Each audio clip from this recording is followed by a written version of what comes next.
Thomas the Tank Engine wouldn't stop being a nuisance. Night after night, he kept the other engines awake. "I'm tired of pushing coaches. I want to see the world."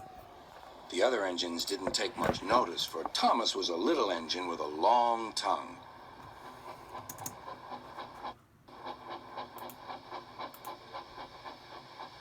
But one night, Edward came to the shed.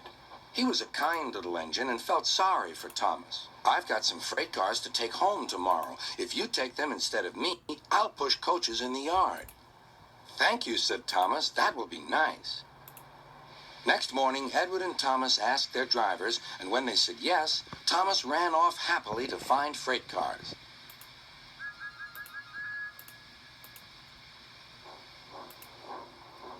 Now, the freight cars are silly and noisy. They talk a lot and don't attend to what they are doing.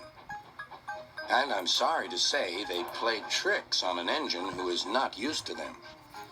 Edward knew all about the freight cars. He warned Thomas to be careful, but Thomas was too excited to listen.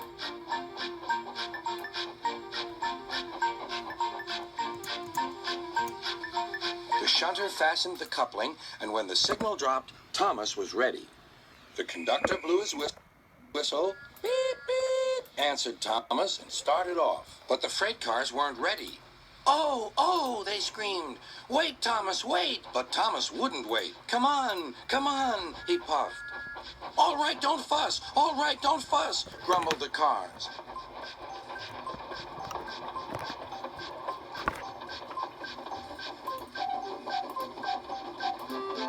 Thomas began going faster and faster. "Whoosh!" he whistled as he rushed through Henry's tunnel.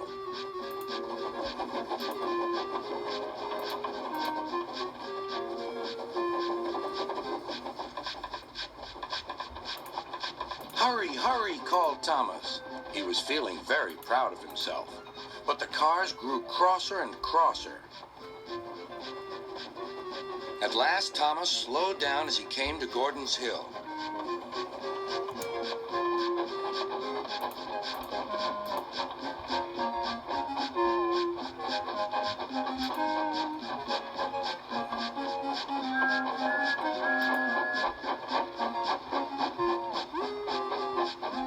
"Steady now, steady," warned the driver as they reached the top.